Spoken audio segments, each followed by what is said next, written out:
we see a classic elegant pocket watch on a chain with a minimalist design. The guest's husband inherited this Patek Philippe watch as an heirloom.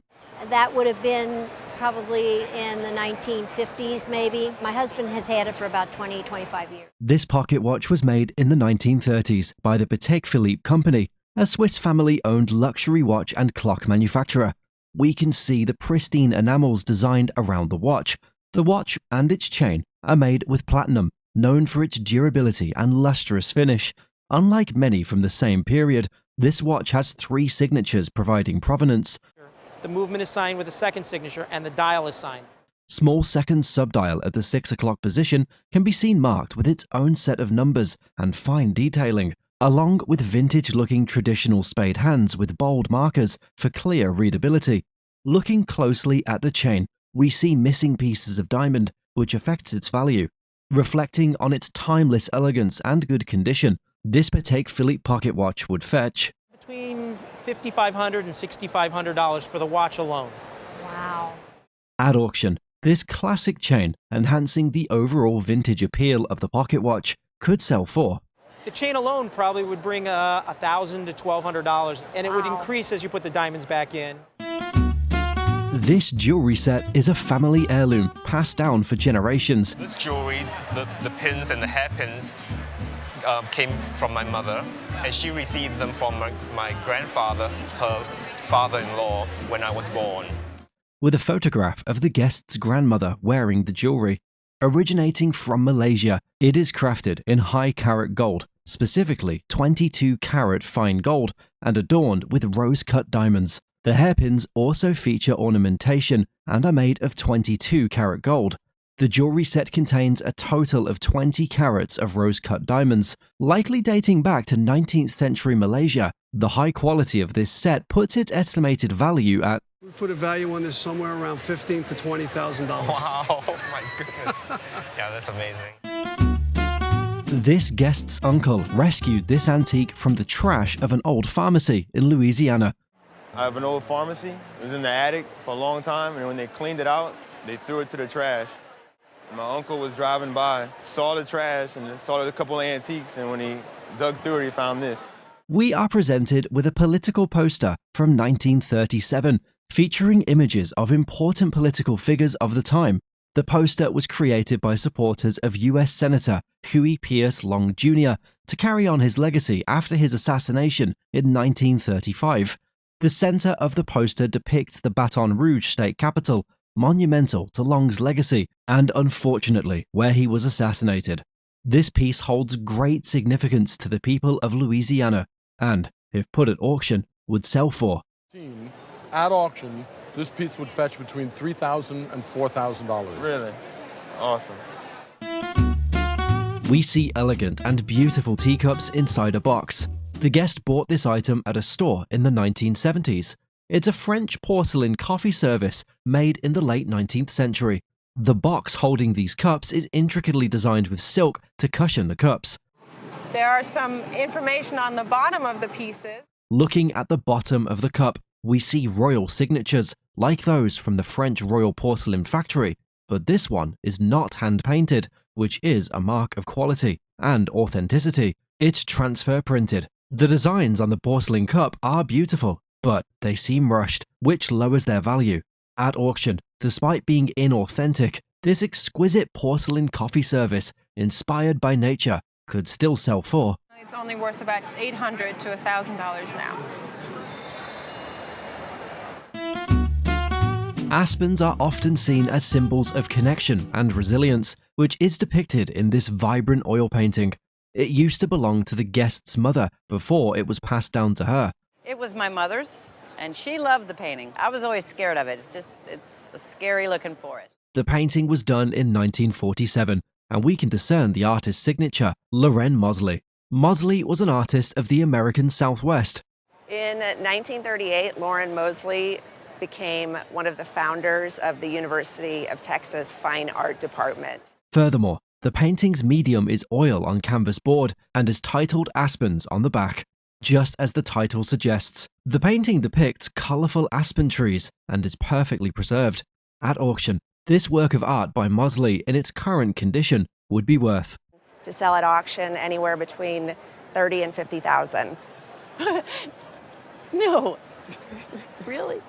The guest was 12 years old when he attended his first Jimi Hendrix concert. I was 12 years old. It was in 1970 in Stockholm, Sweden. I was staying at my friend's house who was 13, and his older brother said, "Would you like to go see Jimi Hendrix?" And has a remarkable collection to show for it. The collection includes an original guitar pick given to the guest by the Rock and Roll Hall of Fame guitarist Jimi Hendrix, a pouch bought after the concert, a broken drumstick from English drummer Mitch Mitchell, and a photograph acquired through an acquaintance. And he asked me if I had any pictures of the show. And I explained to him I didn't, but I'd always been looking for a picture of a 12-year-old and a 13-year-old looking up at Jimi Hendrix. The provenance and story behind this collection add immense value. All items are framed and in mint condition, which an auction value estimated at. I think putting it all together with the combination of your provenance and your story turns this more into a $3,000 to $5,000 item at auction. Today, we are presented with a meticulously crafted burlwood bowl that resonates with centuries of tradition. The guest inherited this piece from his mother-in-law. On the bottom of the bowl is a label indicating it was carved from a butternut tree. This item dates back to the 1830s and was made by Native Americans. Adorning either side of this bowl are two bumps known as effigies. Because it doesn't split, and so it makes it very adaptable for scooping out and shaping. Embodying the traditional craftsmanship of Native Americans, this piece would easily command a significant value. So that makes it unusually large for this kind of a piece. The guest also showcased a mush paddle and spoon. These two items, if auctioned, would fetch a considerable value. The value might have been around $15,000 10 years ago, but in today's market, it's probably worth, at auction, between $40,000 and $60,000. Whoa! Exhibited here is a magnificent powder horn of great beauty. Our guest and her husband inherited this exquisite piece as a legacy from her grandfather-in-law. The origins of this beautifully carved horn can be traced back to the 18th century. Carved onto this remarkable piece are ornate details, which demonstrate the craftsman's excellent skill and attention to detail. A carefully engraved phrase on the surface offers a glimpse into the history of this piece. It says right here, Captain Nathaniel Comstock, his horn, powder with my brother Ball, hero-like doth conquer all. In addition to the saying, the surface also boasts fascinating depictions. Is this mermaid right here. You can see her tail, and she's got a heart right here. And in one hand, she has a bottle, and in the other hand, she has a wine glass. This unique piece has been meticulously well preserved and maintained. It is in superb condition, which would give it an estimated value of, I would say conservatively, it would be worth $6,000 to $8,000. That's quite overwhelming. This guest inherited this baseball from her mother. My mother was a private duty nurse at Emory University Hospital in 1961, and she was Ty Cobb's private duty nurse. Who was the private duty nurse to the famous American baseball player Tyrus Raymond Cobb. Cobb, a legendary player, spent most of his 22-season career with the Detroit Tigers, where he achieved numerous records and accolades that remain unmatched today. During the last month of his life, he signed this baseball for the guest's mother. The ball bears Cobb's distinctive green signature, a predominant feature of his autographs. The writing is in green. Normally it's in blue or black ink, occasionally red, but Ty Cobb's sign predominantly in green. Unusually, the ball was signed twice by the icon and dated July 9th, 1961. Preserved and presented in excellent condition, this signed baseball is valued at, I would place an auction estimate of $15,000 to $20,000. Oh my. I thought, no way. This guest acquired this piece from his uncle. When they get ready to leave, my uncle comes out with this belt and says it's Elvis's belt that Elvis gave to him at the Hilton Hotel years ago. Who was a bartender at the Las Vegas Hilton Hotel. This beautiful belt piece belonged to the American singer and actor Elvis Aaron Presley, popularly known as the King of Rock and Roll. He is regarded as one of the most significant cultural figures of the 20th century and lived at the Hilton Hotel for 8 years.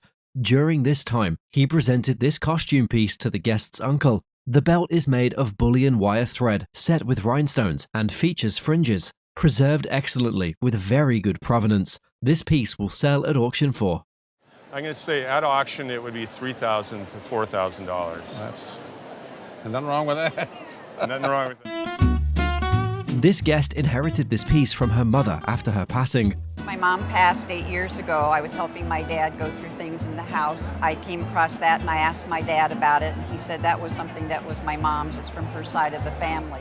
This wallet is a typical example of early American needlework, accompanied by a couple of letters dating back to the 18th century. It was likely a man's purse, produced by a girl in school as an essential part of her education. The purse is made from wool, with all its colors derived from natural sources. While similar items are usually damaged by moths, this purse has been preserved in very good condition. Coupled with its glorious design, it would sell for. Well, I think probably it's worth in the area between $3,000 and $5,000. This guest's father-in-law was a photographer who traded his services for these pieces. And my father-in-law photographed some work for Claire Falkenstein, who's this artist, and took these pieces in trade for the work he did for her. This jewelry set is from the American sculptor and jewelry designer Claire Falkenstein. She was one of the most experimental and productive artists of the 20th century, renowned for her often large-scale abstract public sculptures. Unusual for the artist, we are presented with jewelry made from non-precious metals that showcase her modernist essence. She didn't use precious metals. What we have here, we have some brass wire, and it looks like a gentleman. Both pieces date back to 1960, during the prime of her work. Simple, yet sophisticated, these pieces hold great value in their representation and would sell for. A fairly nice auction value. He said between $3,000 and $5,000 for the two pieces. Oh my goodness. This piece represents the craftsmanship of a talented generation of ironworkers. It was built by the guest's great-great-grandfather. This was built by my great-great-grandfather for the Columbian Exposition in 1893. Who won third prize at the Columbian Exposition of 1893. The ironwork itself shows his brilliance and skill, accompanied by the medal he proudly wore during the event. An expert ironworker, originally from Germany, immigrated and gained acclaim for creating the Statue of Liberty's stairwell. This piece stands as a testament to his legacy. At what value will it be auctioned? Our focus is on a rare and incredible poster from a show hosted by Gordon William Lilly, the American showman known as Pawnee Bill. He specialized in Wild West shows and famously collaborated with William Buffalo Bill Cody. This poster is a 70 feet long and 10 feet high piece and has been preserved meticulously over the years. Originally printed on paper, these images were affixed to barns, hence dubbed Barnside. Originally printed on paper, they were pasted up on the sides of barns. To the best of my knowledge, this is the only copy of this poster to exist. The sheer size of the art left the appraiser with nothing but words of praise for this piece. What value could be attributed to this priceless and somewhat timeless piece of art?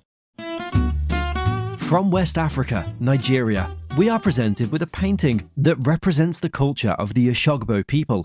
The guest's grandmother purchased it in Cleveland, Ohio in 1981 from the artist himself, Joseph Olabode. There's a handwritten note by the artist which exemplifies the painting. These are fishermen fishing in a sacred river, and you're not supposed to fish there by some sacred law. And by doing so, by defying the sacred law, they have been blinded by the spirit of the river. This piece is a part of a major contemporary art movement in Africa, which gave artists the chance to come in and express themselves. What's interesting about this piece is how they did it. The artist bends over and he has a strand of the beads in his mouth and he feeds the beads down on the board. Really? Then they're glued down. Given its cultural and historical significance, this painting would sell for. I think you'd expect this to sell between $3,000 to $5,000. Okay. which on your initial investment is $500, is pretty good. Yes. The guest presented a chest that was crafted by his great-grandfather in 1894. This piece is a tool chest and a cherished family heirloom, which he kept all his tools in for safekeeping. That's a picture of him, and he's holding a gun that he carved gun stocks as well. It features beautiful inlay that remains tight despite the years of use, which shows the artistry of its maker. You also see an embellishment here, which is Odd's Fellow emblem, and it's fraternal, so he was a member of that society. Also, on the chest is an engraving of the maker and a drawer which holds hand tools and have the maker's signature on it. All these features add to its provenance, and at auction would fetch. And I would insure this in the neighborhood of $3,000 as a family piece. Unfold a piece of history. This tiny map from 1846 packs a big punch. Made on special paper, these 19th century folding maps were as useful as they were delicate. Is if you fold these and unfold these a lot of times, they're going to tear. So the survival rate on these is quite low. This beauty by S. Augustus Mitchell shows the western US before the Oregon Treaty. This map captures a turning point in American history. This was the year that the Oregon Treaty was signed between the United States and Great Britain to determine the boundary between American holdings and British holdings. It even hints at the upcoming Mexican War with a massive Texas. Rare and fascinating, this map is a collector's dream. In amazing condition, it boasts vibrant original colors. Folds are common, but this one is in great shape. A family heirloom. This map belonged to an Oregon lover. At auction, it could fetch easily. This generally sells for about $12,500. Wow. Easier to learn than any other string instrument. This ukulele is a cherished piece for any beginner guitarist. It is a Martin style too, from the mid to late 1920s, made by the renowned Martin Company. This piece was their second highest model that was made of mahogany. It has celluloid binding around the edges, which is the same as the buttons of the tuners. This ukulele is quite exceptional, and despite the years of use, it's still in good condition. Given the reputation of its maker and its historical significance, it would auction for. Probably has a retail value in a specialty shop of around $1,500. Oh my gosh, really? This exquisite English marquetry table, an heirloom dating back to around the mid-1800s, boasts a fascinating blend of British heritage and Indian craftsmanship. It's been in my family since about 1958. My father actually bought it in England at auction. The table's decorative top showcase intricate inlays of butterflies and dragonflies, bordered by a stunning array of woods, including maple, rosewood, ebony, mahogany, and satinwood. The marquetry, likely machine-made, adds a whimsical touch that suggests a dating as late as the 1880s. This versatile tilt-top table could serve various purposes, from a breakfast or dining table to a games table or a centerpiece. Well preserved and in good condition, this piece would auction for today's auction market, I would probably estimate it somewhere in the $7,000 to $9,000 range. Great, wonderful. That's great news. Hidden treasure. This elegant cabinet has a surprising past. Originally owned by the French consulate in Boston, they couldn't take it during World War II. Luckily, the guest's mother found this gem at a consignment shop, crafted by renowned Parisian furniture maker Paul Sormany in 1890. The Sormany name and address are signed right on the piece. You'll notice that there are these wonderful bronze panels around the whole piece, and that the back looks very similar to the front. This isn't just any cabinet, it's a vitrine de milieu, designed to showcase treasures. It features bronze galleries on top and bottom. Inspired by Louis XVI style, it boasts classic details like straight legs and leafy accents. This vitrine at auction could fetch $12,000 to $18,000. Wow. The guest wants to insure it, and its insurance value is closer to Of an insurance value, say in the $25,000 range. I think we should. Yeah. It is every fan's dream to have a signed jersey, by one of their favorite sports stars, just like this signed New York Yankees Game 1 jersey by Reggie Jackson, an American former professional baseball right fielder who played 21 seasons in Major League Baseball. This guest won his treasured piece at a local drawing simply by submitting his name. The jersey features all the authentic details expected, including the Jackson label, his iconic number 44, and notable wear that proves it was worn in an actual game. The good news is that all of the labels and all of the stitching are spot on for what it should be. All right. The Wilson tag confirms the size, and the inscription, 80, set 1, precisely dates it to 1980. However, this piece is not only a valuable collectible, but also a cherished piece of baseball history, and is worth. Today, an auction estimate for this jersey would be $8,000 to $12,000. Oh my gosh, that's amazing. The guest's friend gave him this carved surfboard as a gift. The friend, a female surfer, acquired it herself in mid-20th century California. We can see the surfboard has beautiful carvings, including engravings like the name of the carver, Ben Roos, BR, an early 20th century surfer. Historically, surfing was introduced to Southern California by George Freeth, an American lifeguard, surfer, and swimmer, renowned for popularizing surfing in Southern California. Before this surfboard was made, few women participated in water sports, especially surfing, that we can document belong to a female surfer, making this piece very unique and one of the first of its kind. At auction, this well-preserved surfboard, representing a bygone era of surfing history, would fetch. I'd put a value on this at auction of $3,000 to $5,000. Oh, that's great. On exhibit today is a vintage military pass. Our guest found this piece nestled in the backing of an old frame. Paul Revere, an infamous American patriot, was issued this military pass, authenticated by the illustrious Dr. Joseph Warren, who led the Massachusetts Provincial Congress during the American Revolution. This reads that it was done in Cambridge on the 29th of January, 1775, and it's a pass, and it was given to Paul Revere to get him through the military lines when he was carrying messages. This document shows signs of wear, with significant staining and wear along the edges. Upon closer inspection with a magnifying glass, it becomes apparent that the writing and stains on this piece were not authentic, but rather printed on the document. This discovery has greatly reduced its value, giving it an auction worth of probably worth $20 or something like that.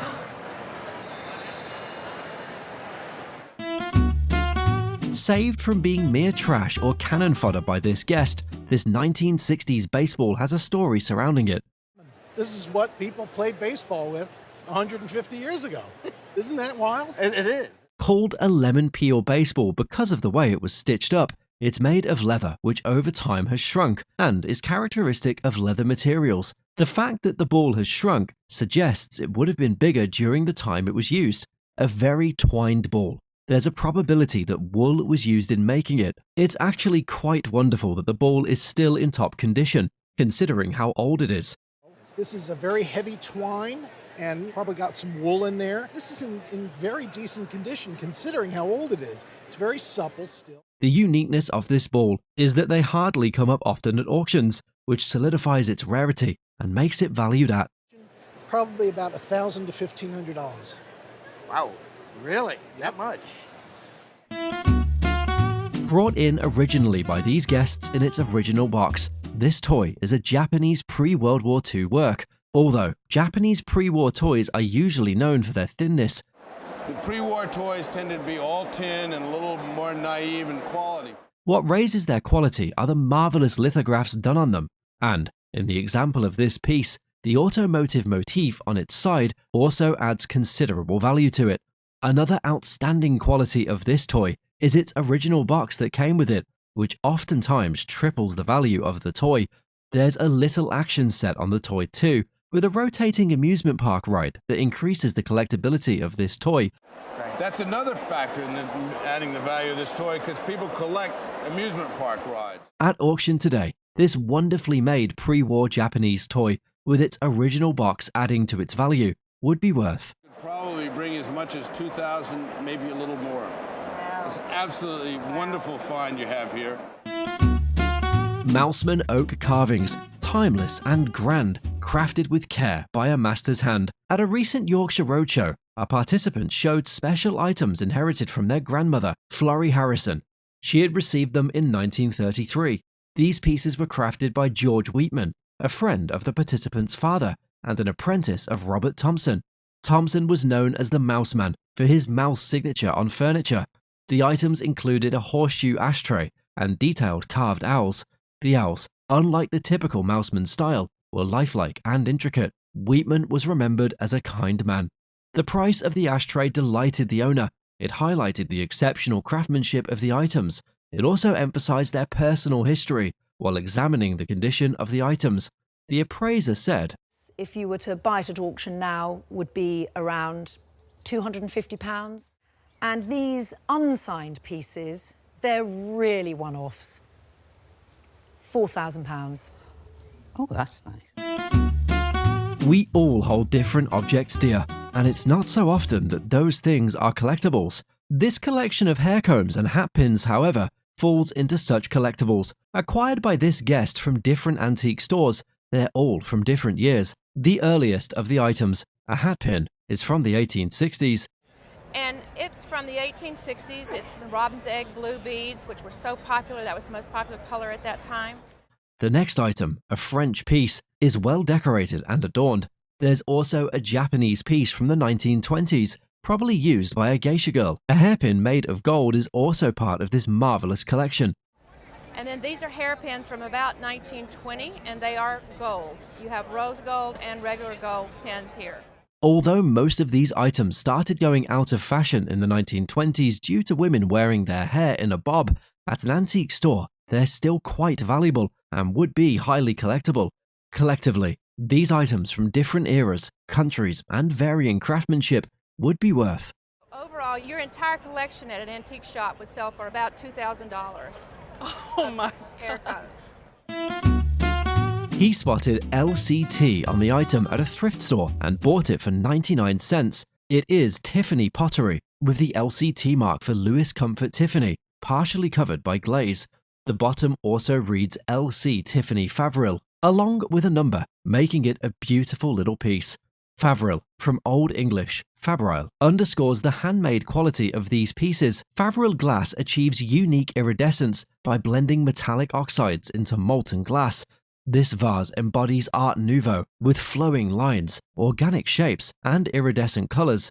Tiffany's vases from this period are now rare treasures for collectors and museums.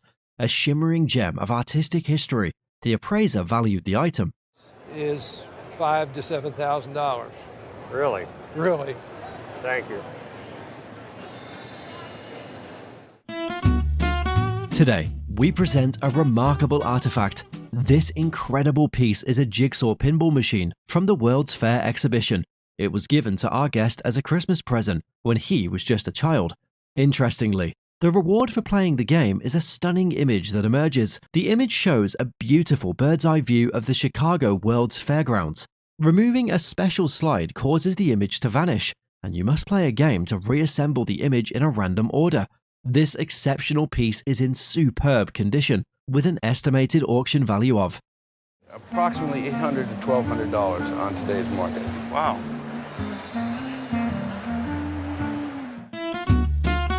Here is a Tiffany & Co. pocket watch presented by this guest.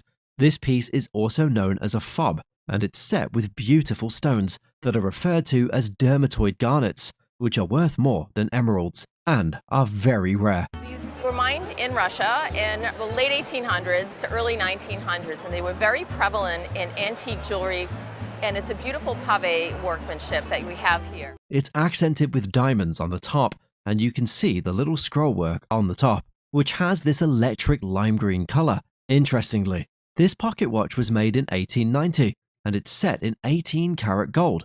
Despite its age, this beautiful watch is in excellent condition and would retail for Today at auction, I would estimate this piece at $10,000 to $15,000. Wow! Hey, Ann, we're going to Italy. This tin sign is a relic from the time when advertising was more about art than algorithms. The guest discovered this piece in an old ramshackle house a few years ago. And for some reason, it appealed to me. I just went in to see what might be sitting there. Moreover, this sign is one of the earliest and rarest Coca-Cola signs ever produced. It is a pressed tin and lithographed sign. Visible on the piece are bullet holes and stab marks. Among collectors, this old tin sign is highly collectible. Despite the damage, its value is hardly affected and is estimated to be worth. I would not be afraid to give you an auction estimate of $5,000 to $7,000. Oh my goodness. This Rockerwood pottery vase from Cincinnati, Ohio belonged to her history-loving grandfather in Salt Lake City. The 1901 Rockwood Big Bow vase, designed by Grace Young, is a notable piece of American art pottery. The vase bears the Rockwood mark with 1 for 1901 and the inspiration for Big Bow Kiowa. The vase features the artist's signature and is marked with an X. As a second, due to the minor flaws, Rockwood Pottery in Cincinnati, renowned for quality ceramics in the arts and crafts movement, crafted from select clay with optimal properties. Renowned glazes enrich the vase's elegant form and intricate big bow motif with vibrant colors. With careful scrutiny and admiration, the appraiser valued the item. Would be between $6,000 and $9,000. Oh, my goodness. $6,000 to $9,000. Oh. We see a wooden head cover with engravings. The guests are mother and daughter. The mother inherited this item from her father. He went every Sunday, as long as I can remember, and went to the flea market every morning. This is an Eskimo hunting helmet used by the Inuit people around the Aleutian Islands for hunting expeditions. We can see animal engravings on the helmet, which have spiritual meanings for them. They believe these engravings protected them from the sea mammals they hunted. These were very magical objects to the Eskimo people. They were used when they were hunting out in the ocean, the Arctic Ocean. The helmet is made from organic materials like wood and bone ivory. Although there are a few noticeable condition problems on the helmet, it is very rare, with only a few of its type available. There are in fact less than 25 of these known to exist in the world today. At auction, this remarkable helmet, which showcases the craftsmanship of indigenous people, would fetch. I would anticipate the retail value is in the neighborhood of $65,000 to $75,000. From the great thinking of innovation came the invention of the shopping cart. The cart was invented by an American businessman named Sylvan Goldman to ease stress for shoppers so they wouldn't have to make multiple trips for items. There's a label on the front of this cart, and on the label is written the name of the company that produced it. The name of the company is Folding Co., based in Oklahoma, the city Goldman is from. This item is not very valuable, and as such would just be worth. It's not a real valuable piece. It's probably worth a few $100s. After spending like 30 years in the grocery business, it's kind of unique to have one. For over half a century, this unique piece of Victorian Wedgewood Maholica, crafted in 1862, has been a treasured family heirloom. This piece is an exquisite example of Wedgwood's artistry during the Victorian era. Unlike typical pastries, this dish is complete with intricate details and mimics the appearance of what looks like delicate pastry crusts. During the 19th century, Wedgwood and other Victorian potters embraced the creation of such whimsical dishes, blending the charm of traditional game pie with the allure of Maholica pottery. While the Victorians often preferred the look of pastries, they indigenously designed these dishes to capture that aesthetic without actual pastries. Nevertheless, how much do you think this Victorian Wedgewood Maholica would auction for? This very young guest brought in 2 books given to her by her aunt. The books are quite special, as they're first edition prequel and sequel of the book Little Woman, written by Louisa May Alcott. Louisa May Alcott was an American novelist, short story writer, and poet. The prequel was first published in Boston in 1868. And it was so popular and sold so many copies that she wrote a sequel, Part the Second. While the first edition sequel was produced in 1869, there's also a frontispiece set in the book to prevent the print from offsetting the title page. Both books are in their original cloth binding, used when they were published. There's some wear to the book, but many copies that I've seen have got handling wear, fading of the purple on the spine and covers. At auction today, the first edition prequel and sequel, both of which are prized works of literature, would be worth. I would put at $3,000 to $5,000. And thank you very much for coming in.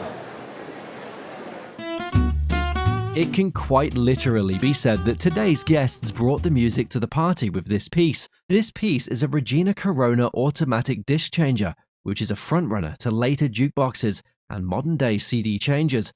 The disc changer was manufactured by the Regina Music Company in New Jersey, circa 1905. Still consisting of its original Regina Corona glass front and finish, this disc changer has truly withstood the test of time. There's a lever at the back of the disc changer that's used to run the tune sheet. And the bottom one is what elevates the changer, which is what's so innovative. This particular disc changer is a Style 34 that has a coin mechanism, as opposed to the Style 33, which has a home model version, still bearing all its original components and finish, and based on the fact that it's a great model, in today's market, this would be worth. I think on today's market, I think a collector would be very happy to pay you about $15,000 for it. Well, thank you. We see a glass vase with a colourful swirling wave-like pattern. The guest brought this beautiful piece at an auction. It's a Lotz Tidiana glass made in the early 20th century by Joanne Lotz Witwer, a famous bohemian glass art company. The vase is made of glass adorned with fluid organic form, with a rich iridescent finish from mint green feathering to cranberry silver colour. Despite its age, the vase is still in excellent condition, making this Tidiana vase, with its great craftsmanship and innovative design, worth. Happy to know that it's worth about $3,000 to $4,000 on today's market. Yes, I would. You have a very, very lovely piece. Passed down to this guest by her mother-in-law, this piece is called a Cinnabar lacquer box. Well, from an earlier period of time, wonderful gifts were also presented in very attractive containers. Okay. Upon a closer look, you can see small figures that are accompanied by very placid animals. Also, it depicts a spotted deer, which is a very auspicious animal in Chinese mythology. There are also pairs of cranes, which are known for longevity. Further up the landscape are other deer and immortal figures known as heavenly beings. And we see that there is this beautiful kind of landscape that takes place with this pavilion and distant mountains, and it's meant to be an idealized vision of the perfect world. Additionally, there are blossoming flowers around the edge, which incorporate peony and lotus, which are all happy signs. Together, these figures showcase the harmony of nature and man, and a perfect example of Chinese cultural heritage, and, at auction, would sell for. I think conservative estimate would be in the range of $40,000 to $60,000 at auction. 40,000? Oh. The guest presented a unique piece of jewelry belonging to her mother. Well, that is my mother, and that for a long time was in Ireland, in my brother's house, and I had this here. Accompanied by a portrait of her mother wearing the same pendant, painted by Doris Clare Zinkeisen. The pendant is made from rock crystal, with symbols representing elements of the Passion of Christ. And there are many attributes of the Passion here. Here are the 3 nails of the wounds of Christ. There were, of course, 4 wounds to the feet and the hands. Engraved from behind using intaglio techniques. The crystal is set in gold with a distinctive pie crust setting, indicating the pendant may have been a talisman. Presented in good condition, this unique jewel and the painting are estimated to sell at auction for £20,000 worth of magic you've brought me today. Oh, my goodness!